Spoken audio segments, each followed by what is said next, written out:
The Memoirs of Sergeant Bourgogne offer a personal account of his experiences during Napoleon's Russian campaign. He describes the harsh realities faced by the French soldiers. These are his words. My guide disappeared suddenly, and I was at a total loss as to my whereabouts. I was only sorry now that I had ever left the regiment. However, I had to go in one direction or another, and as the snow had stopped falling, I began to search for my footmarks. Then I remembered that I must keep the rampart on my right hand. After walking for some minutes, I seemed to recognize the place where I met the burdened soldier, but to make quite sure, I marked 2 deep crosses in the snow with the butt end of my musket before going further. It was now about midnight, and more than an hour since I had fallen into the cellar, and during that time the cold had increased terribly. I saw a great many fires on my left, but dared not go in that direction for fear of falling into holes that the snow had hidden. I walked on, feeling my way with my head down, looking out for safe places for my feet. I now saw that the road sloped downwards, and further on I found it was almost blocked up by gun carriages, intended, no doubt, for the rampart. When I arrived at the bottom, it was so fearfully dark that I lost all idea of direction, and I was obliged to sit down on a gun carriage to rest and try to think which way I ought to take. In this dreadful predicament, as I sat with my head buried in my hands, I was dropping off into a sleep from which I should not have awakened when I heard some extraordinary sounds. I got up, terrified to think of the danger I had just escaped. I listened with all my ears but heard nothing more. So I think I must have been dreaming, or perhaps it was a warning from heaven to save me. Taking fresh courage, I began to walk again, feeling my way and striding over the numbers of obstacles in the road. At last I left all the obstacles behind me, after nearly breaking my leg several times, and I rested a moment to take breath and get strength enough to climb a hill in front of me. Then I heard the same sound which had awakened me before, but this time I recognized them as music. I heard the slow, prolonged notes of an organ some distance off. They produced an indescribable impression on me. Alone as I was at such a place and at such an hour, I set out, quickening my pace in the direction of the sounds of the steep ascent. When I got to the top, I took a few steps and then stopped, just in time.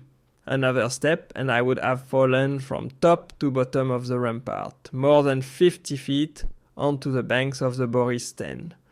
Horrified at my narrow escape, I drew back a few steps and stopped to listen, but I did not hear the sound again. I began walking once more, and, turning to the left, fortunately found the beaten track.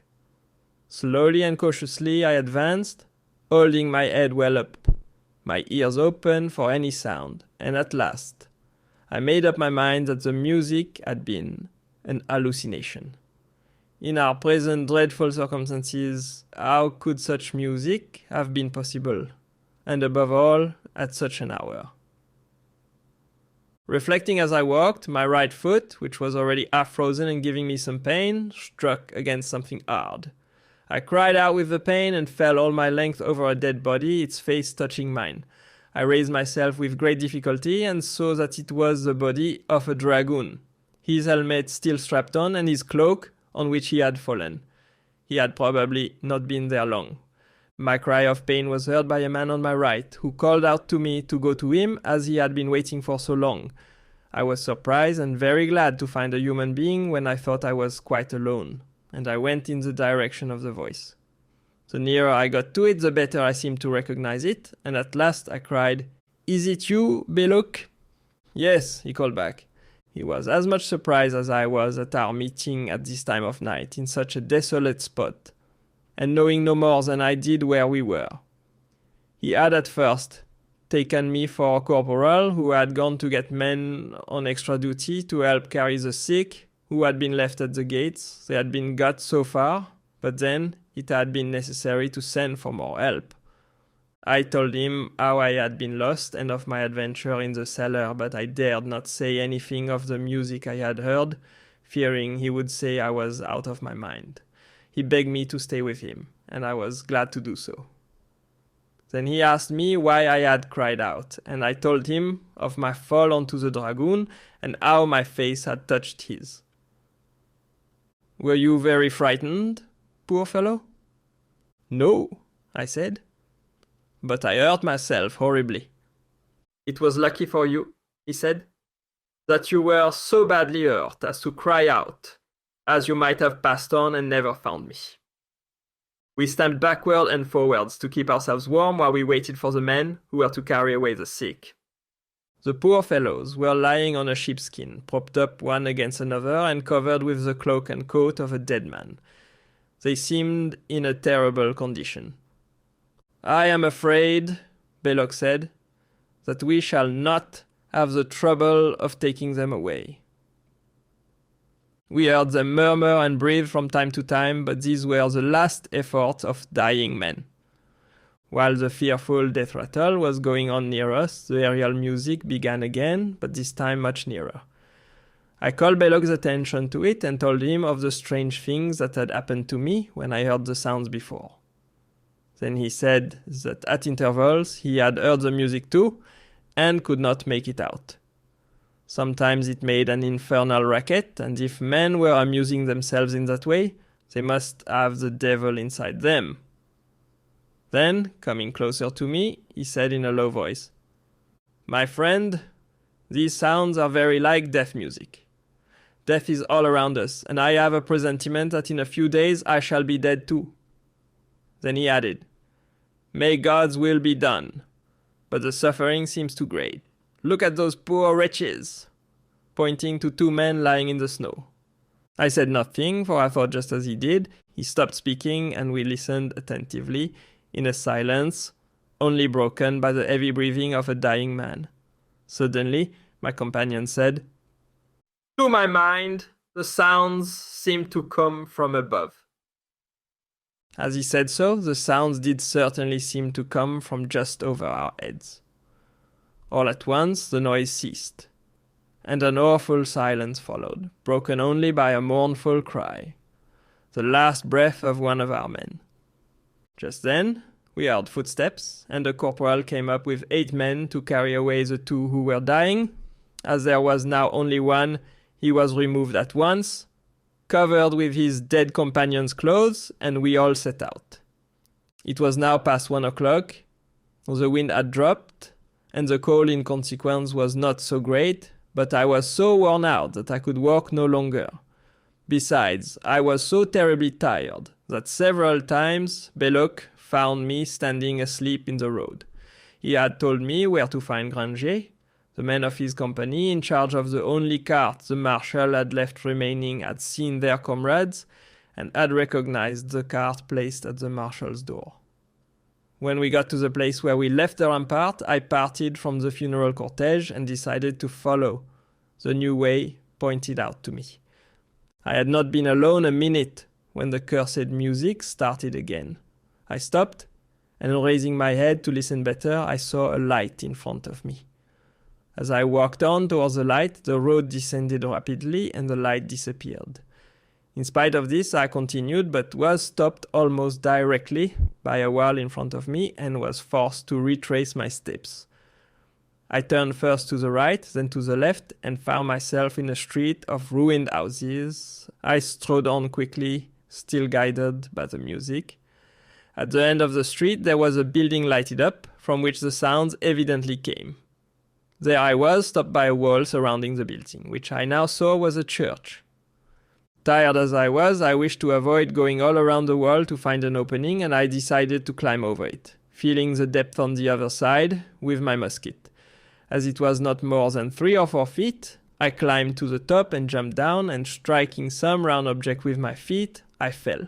I was not hurt, however, but on walking a few steps, I felt the ground uneven under my feet and had to steady myself with my musket.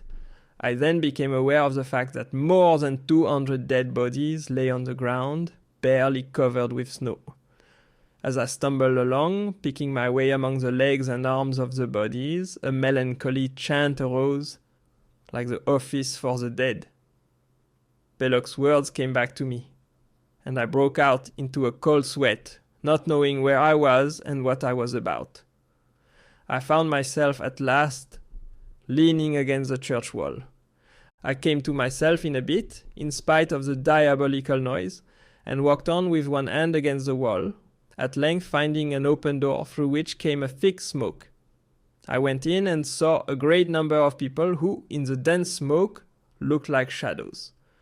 Some of them were singing and others playing on the organ.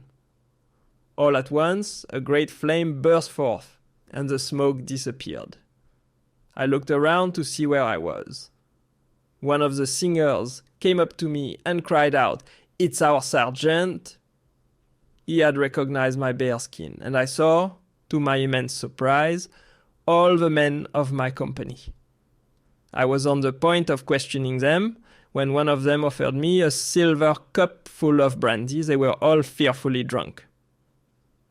One, rather less drunk than the others, said that they had been on extra duty when they first arrived and that they had seen two men with a lantern coming out of a cellar that they had banded together to go there after the distribution of rations to see if they could find something to eat and then spend the night in this church. In the cellar they had found a small cask of brandy, a bag of rice and a little biscuit, besides 10 capes trimmed with fur and some rabbis' fur caps. With the men of the company were several musicians of the regiment, who had started playing the organ, being half seas over, as they say. This explained the harmony, which had puzzled me so much. They gave me some rice, a few pieces of biscuit, and a rabbi's cap, trimmed with magnificent black fox fur. I put the rice carefully away in my knapsack. The cap I placed on my head, and pulling a plank in front of the fire, I lay down on it. I had scarcely laid my head on my knapsack when I heard shouts and curses from the door, so we hastened to see what was the matter. 6 men were driving a cart drawn by a worn-out horse.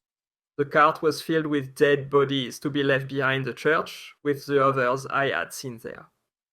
The ground was much too hard to dig graves, and the cold preserved the bodies in the meanwhile. These men told us that if this sort of thing went on, there would soon be no room anywhere for the bodies.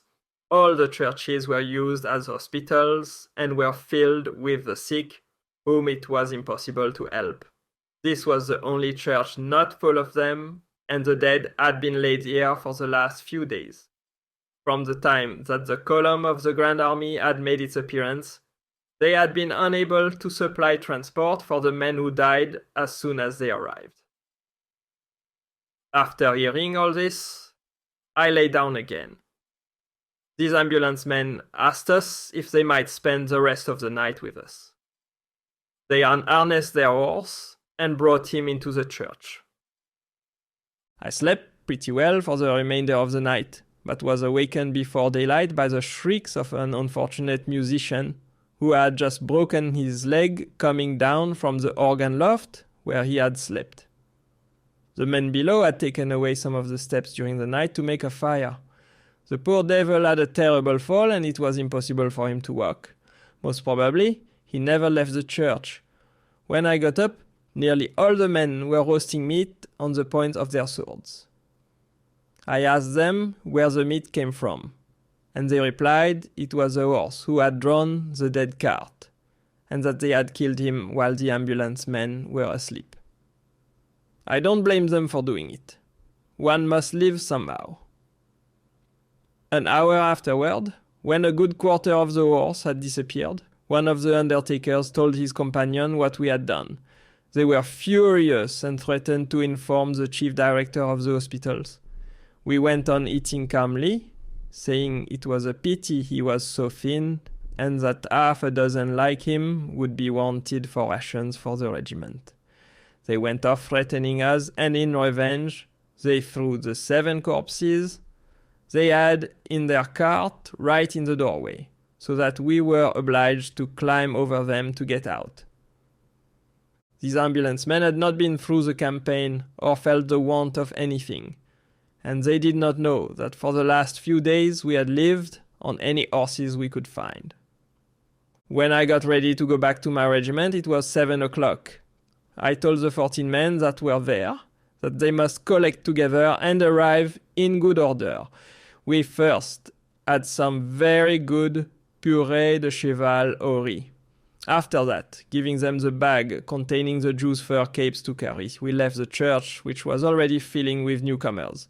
Some miserable wretches who had spent the night where they could, and many others who had left their regiments, hoping to find something better. They prowled about in all the corners looking for food. They did not seem to notice the dead bodies in the doorway, but walked over them as if they had been wood. So stiff were they frozen. When we reached the road, I told my men of my adventure in the cellar and proposed to go there, and they agreed.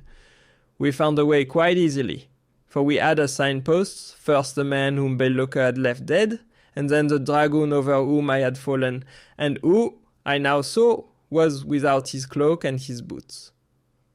After passing the gun carriages, where I nearly fell fatally asleep, we reached the cross I had made in the snow. After descending the slope in rather slower fashion than I had done the day before, we stood before the door, which was shut. We knocked, but no one answered. We burst the door in, but the birds had flown. We only found one man, so drunk he could not speak. I recognized him as the German who wished to turn me out. He was wrapped in a great sheepskin cape, which was taken from him by one of our musicians in spite of his resistance. We found several portmanteaus and a trunk stolen during the night, but all were empty, and also the cask, brought by the Baden man, which had contained gin.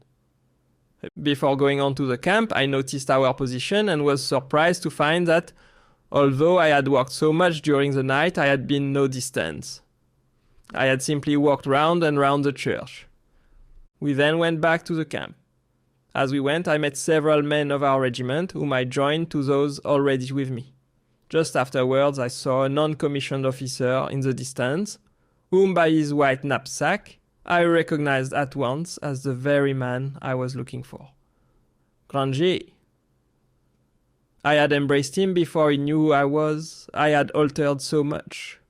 We were mutually looking for each other, and if I had had the patience to wait, he said, he would have taken me to his quarters and given me good soup and straw to sleep on, for he had searched for me at this very place the evening before. He went with us to the camp, where I brought my 19 men in good order. Granger then made me a sign, and opening his knapsack, he took out a piece of beef, ready cooked, which he said he had kept for me, and also a piece of bread. I devoured the food, for it was 23 days since I had tasted anything like it. Then he asked me for news of a friend of his, whom he supposed dangerously ill. I could only tell him that he was in the town, but as we did not know the whereabouts of his regiment, he would be obliged to go through the gate by which we had entered, as many of the sick, unable to go further, had remained there. So we set off at once. We soon reached the place where the poor dragoon lay. This time we found him almost stripped. He had been searched, no doubt, in the hope of finding a belt containing money. I showed Granger the cellar, and then we arrived at the gate. The number of dead there was appalling. Near the Baden sentry were 4 men of the guard who had died during the night. The officer on duty had forbidden the men to strip them, and he told us of 2 more he had in his guard room. We went in to see them. They were both unconscious. The first was a chasseur. The second, his face hidden in a handkerchief, was in our regiment. Granger uncovered his face and recognized the man he was in search of. We did all we possibly could to bring him round, relieving him of his sword and powder flask and his collar, and trying to force a few drops of brandy between his lips. He opened his eyes without seeming to see us, and directly afterwards died in my arms. We emptied his knapsack and found a watch and several little knickknacks, which Granger took charge of, to send as keepsakes to his family, if ever he were lucky enough to get back to France. We placed the chasseur as comfortably as possible, and then left him to his melancholy fate. What else could we do? Granger then took me to his post, and when soon afterward he was relieved by some chasseurs, we asked them to look after the man we had just left. The sergeant immediately sent 4 men to fetch him. We returned to the regiment, and the rest of the day we spent in getting our firearms into good order, in warming ourselves and talking. We killed several horses during the day and divided them. Rations of rye and oatmeal were given out, consisting chiefly of straw with a little rye mixed. At 4 o'clock the next morning we were ordered under arms and sent a quarter of a league from the town, where, in spite of the cold, we remained in order of battle until daylight. The same thing was repeated the few following days as the Russian army was maneuvering on our left. We had been 3 days already at Smolensk, and we did not know if we had to remain in this position or continue the retreat. To stay, they said, was impossible. Why then did we not leave a town where there were no houses to shelter us and no provision to feed us? On the 4th day, as we returned from our position of the morning, I saw an officer of a line regiment lying in front of a fire. We looked for some time at each other, trying to recall each other's appearance and feature under the rags and dirt with which we were covered. I stopped. He got up, and coming nearer to me, he said, "I thought I was not mistaken." "No," I said. We had recognized and embraced each other without pronouncing a name. It was Beaulieu, my messmate in the Velite when we were at Fontainebleau. How much we had both altered, and how wretched our condition now. I had not seen him since the Battle of Wagram, when he had left the guard to pass as an officer into the line with other Velite. I asked him about his regiment. For answer, he pointed out the eagle to me in the middle of a pile of arms. There were 33 of them left. He and the sergeant major were the only officers. Of the others, a great many had been killed in battle, but more than half had died of cold and hunger. A few had been lost on the road. Beaulieu was captain, and he had received orders to follow the guard. I stayed with him for some time, and as he had nothing to eat, we shared the rice the men in the church had given me. In those days, when food was not to be had for gold. This was the greatest proof of friendship one could possibly give. On the morning of the 14th, the Emperor left Smolensk with the grenadiers and chasseurs. We followed a short time after as the rear guard, leaving behind us the corps belonging to Prince Eugène, Davoust, and Ney. Reduced to lamentably small numbers, on first leaving the town, we crossed the sacred field so called by the Russians. A little past Korowitnia, we came upon a deep ravine. Here we had to wait while the artillery crossed it. I went in search of Grangier and proposed that we should cross first, as we were getting frozen while standing still. When we were on the other side, I saw 3 men around a dead horse. 2 of them staggered about as if they were drunk. The third, a German, lay on the horse. The poor wretch was dying of hunger and, not being able to cut the flesh, was trying to bite it. He soon afterward died where he was of cold and hunger. The 2 other hussars were covered with blood about the hands and mouth. We spoke to them, but they did not answer. They looked at us, laughing in a horrible way, and then sat down close to the dead man, where they no doubt fell into the last fatal sleep. We went on then, walking by the side of the high road to come up with the right of the column, and then wait for our regiment near a fire if we were lucky enough to find one. We met a hussar, I think of the 8th Regiment. The poor fellow was struggling against death, continually rising and falling down again. We ran up to give him what help we could, but he fell once more, not to rise again. Thus, all along our way, we were forced to step over the dead and dying. As we advanced with great difficulty, keeping to the right of the road to get past the convoys, we saw a man of the line sitting against a tree near a little fire. He was busy melting snow in a saucepan to cook the liver and heart of a horse he had just killed with his bayonet. As we had rice and oatmeal with us, we asked him to lend us a saucepan to cook them so that we could all eat together. He was delighted. So with the rice and straw oatmeal, we made some soup, seasoning it with a little sugar Grangier had in his knapsack, as we had no salt. While our soup was cooking, we roasted some bits of liver and kidneys from a horse and enjoyed it greatly. We devoured our rice, only half cooked, and hastened to join our regiment, which had passed us.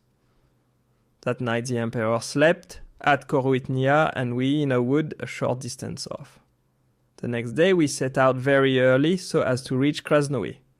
But before we could get so far, the front of the Imperial columns was stopped by 25,000 Russians occupying the road. Stragglers at the front caught sight of them first, and immediately turned back to join the first regiments advancing. The greater part of them, however, united, and faced the enemy. A few men, too careless or too wretched to care what they did, fell into the enemy's hands. The grenadiers and chasseurs, formed into close columns, advanced against the mass of Russians who, not daring to wait for them, retired and left the passage free. They took up a position on the hill to the left of the road and turned their artillery on us. When we heard the cannon, we doubled our pace, as we were behind, and arrived just as our gunners were answering them. The Russians disappeared behind the hill as our fire began, and we continued on our way. An incident occurred at this time about which I cannot keep silent, and I have heard the same incident entirely differently related. What they say is this: that when, on first catching sight of the Russians, the first regiments of the Guard were grouped around the Emperor, marching as if no enemy was before them, the band played the air. Où peut-on être mieux qu'au sein de sa famille? And that the Emperor stopped the music, ordering them to play instead Veillons au salut de l'Empire. The incident did happen, but in quite a different fashion, as it was at Smolensk on the day of our departure. The Prince Neuchâtel, then Minister of War, seeing that no orders for departure came from the Emperor, and that the whole army was in despair at being kept in such a wretched position, collected some men from the bands under the Emperor's window, and told them to play the air Où peut-on être mieux qu'au sein de sa famille? They had scarcely begun when the Emperor appeared on the balcony and ordered them to play Veillons au salut de l'Empire. The men were forced to play it as best they could, in spite of their pain, and immediately afterwards the order for departure on the next morning was given. How could it have been possible for the wretched men, even had they been to the right of the regiment, to have blown down their instrument or used their poor frost-bitten fingers? This, on the other hand, was quite a possibility at Smolensk, as there were fires where they could get warm. 2 hours after the encounter with the Russians, the Emperor reached Krasnoye with the 1st Regiment of the Guard, ours and the Fusilier Chasseurs.